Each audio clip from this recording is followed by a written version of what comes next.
Thank you very much, Claudia. I thought you were going to roast me, but I'm overwhelmed by your introduction. Thank you very much, everyone. Thank you for being here. Thank you to all my friends and my family. This is a great moment for me. It is an honor for me to have won the chapbook contest, and I want to take a moment and just to thank a few people. Can everyone hear me in the back? Speak louder? Okay, Yeah, I'm good at that. I'll use my teacher voice. So, Yes, use your my teacher voice. retired teacher voice. I would like to acknowledge the invaluable guidance of Claudia, who helped me edit some of my poems, and Tree, who published my chapbook. I would like to thank the writing group I'm in, Ruby Tuesdays, for their ongoing positive feedback on my poetry. My family and friends, it would help if I put my glasses on. My family, oh, that's better. My family and friends have provided ongoing encouragement, motivating me to put these poems to paper. And it's great to see so many of you here supporting me today. I would like to express my gratitude to Janet, who's here today, Janet Clark, my dear friend and fellow poet, who patiently read my poems and kindly offered her sage advice. And especially my husband Bruce for his ongoing support. He was happy to listen to my poems as they took shape on the page. So thank you very much. Now, the binders, like you may be wondering, why did I call my chapbook The Binders? So I'm going to take just a little bit of time and explain to you why they're called The Binders.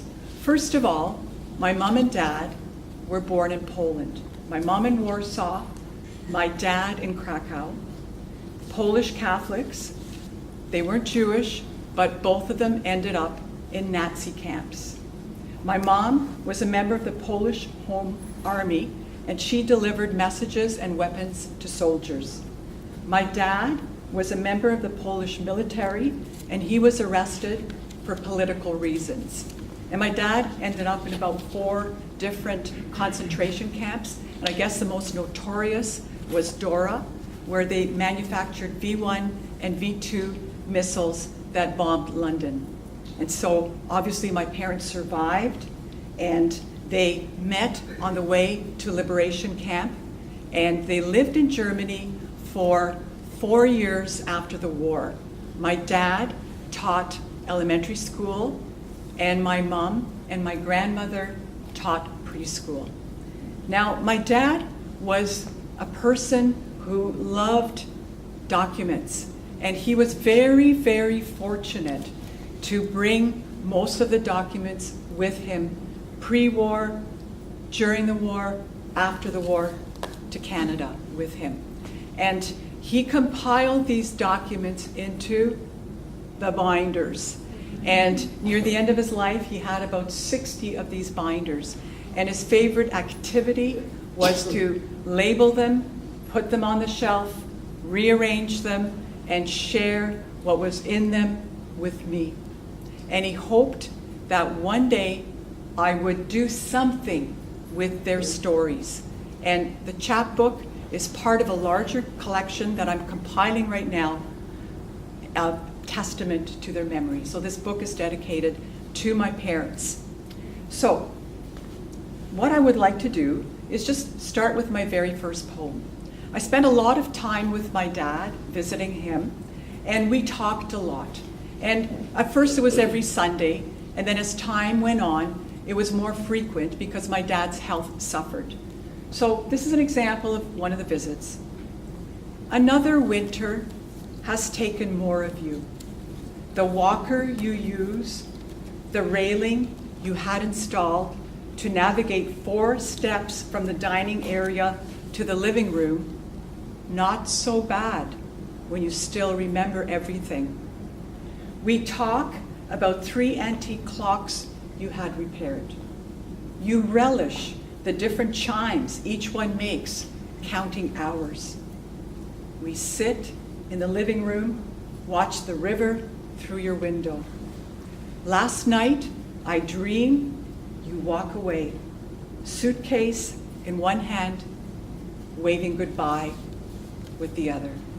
So I knew my dad's time was limited. He was still in his condo at that time. And often, I'm just going to flip pages here a little bit. Often my dad, just in the middle of a visit, would say, "Have you heard the time about?" And often it would be an experience that maybe he had suppressed from the war, but would just come up just like that. And I made sure that I wrote it down. And I included some of my dad's experiences in the chapbook, and I put them in a form that's called a Haibun poem. Now, a Haibun poem is a Japanese form of poetry where the first part is prose. And the prose part in my poem are my dad's words exactly as he told them to me. And the prose poem, the Haibun, ends with a haiku, which is a 3-line poem that adds kind of more of a depth to the words, takes us further in meaning. So, after the war, on my way to a liberation camp, I helped a woman and girl who I found out later were mother and daughter put their bags on the train. The woman pretended she knew me, told the official I was her nephew. Since he thought we were related, he let us travel together and live as family in the camp. That's when I fell in love with your mother. Some plants flourish after winter. So my mom and dad were childhood sweethearts. My mom was 14, my dad was 19 when they met. And then the next poem I'm going to read, just going to flip page again. They were sweethearts, they loved each other. My dad retired early to spend time with my mom, and he fortunately had 17 years with her, but she died unexpectedly when she was 69 years old. She suffered a stroke. My dad never got over it. This next poem. After mother died, you watched her sleeping beside you. While whispering her name, she disappeared. The 60 pounds you tried to lose when she was alive slipped off your bones. You couldn't stop listening to the incessant chatter of your radios, each one tuned to a different station. When you stayed up late, mother's voice still directed you to go to bed. Sorting her clothes, you handed me her black shawl threaded with silver. I lost the love of my life. I saw you cry for the first time, walked in the sea of your pain, a brokenness in your step. The next poem I would like to read, I tried to talk to my dad a lot. My mom shared some things, but she was very reluctant to share things, and my dad told me things after. My mom lost her dad in the Warsaw Uprising. One of the first bombs that fell bombed their apartment. Her dad was inside, my grandfather, who I never met, and quite tragic. So next poem, They Remember.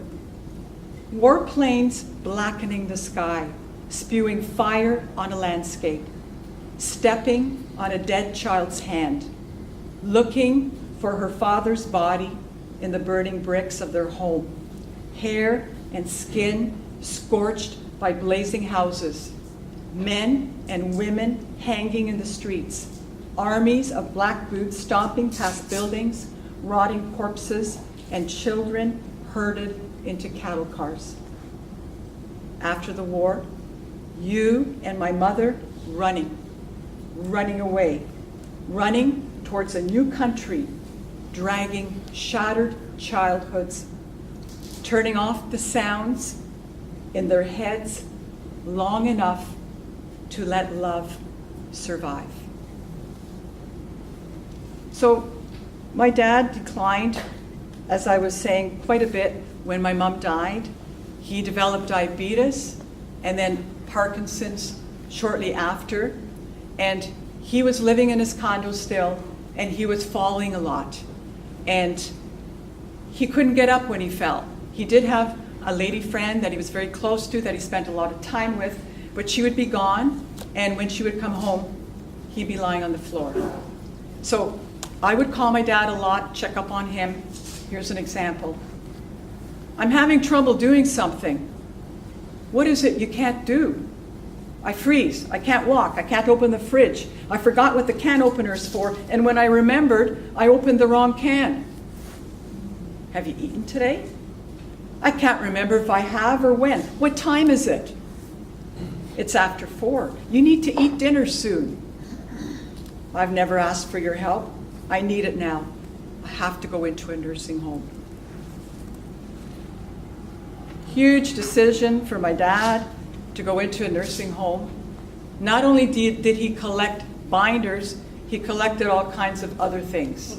So we look at your collection of 60 or more binders filled with documents, each one encased in a plastic sleeve. You explain letters and government papers, that time spent in camps, your wedding to mother, Germany after the war, the voyage to Canada on the General J.H. McCrae. You show me certificates and diplomas from your working days at Northern Electric. I'll bring most of these binders to the nursing home. We listen to your 7 antique clocks chime. I'll need a few of my clocks. You linger over hand-painted china. I want some of my porcelain too. You describe a precision instrument from lab work at Nortel, a complicated-looking device that measures the width of a strand of hair. Do you want it? No. But I'll take some of the clocks, mother's paintings, photo albums. Every piece tells a story, you tell me. So it took a week to pack my dad up, and you can imagine all the things he brought. I couldn't sleep the night before because I knew how upset my dad was. And I also had the feeling that I think he's going to call me. And sure enough, I wasn't disappointed. The call came in a little bit earlier than I thought, 4 o'clock in the morning. I've changed my mind. I'm not going. I can't live in one room. I'll miss the view of the river and my family pictures. If I don't like it, I'm going back to my condo. We hang photos, antique clocks, put toolboxes under the bed and closet, squeeze things in the dresser and night table. I'll need my teak bookcase for my binders. I cut your hamburger, help you in and out of your chair. Now that night when I came home, my dad fell and they put him in a wheelchair, and he remained in a wheelchair for the last 3 years of his life. Now, this is not a good thing for my dad. He was used to being independent, used to getting around, and we had major discussions about wheelchairs. He went through 5 wheelchairs, each one, there was something wrong with it. So, here's an example. Call the wheelchair guy, still not right. Call the safety professional people. I'm still a member of that organization. They need to know the wheelchair didn't come with a proper manual. I had no real training how to use it. Call the dentist. I have something growing in my teeth. Call the eye doctor again. I brought the wrong glasses to my last appointment. I can't see very well anymore. Call the German embassy. They need to know I'm in a wheelchair. I'm probably eligible to get more money on my pension. No, I'm not calling the embassy. You're not eligible for more money. I'm not calling the wheelchair technician. There's nothing wrong with it. They don't return my calls anymore. I'm not calling the safety professional people either. I've already called the eye doctor and dentist. I made appointments for you. I'm handling things. I've always been unreasonable at home, at work, everywhere. I have to double check everything. I'm not going to change.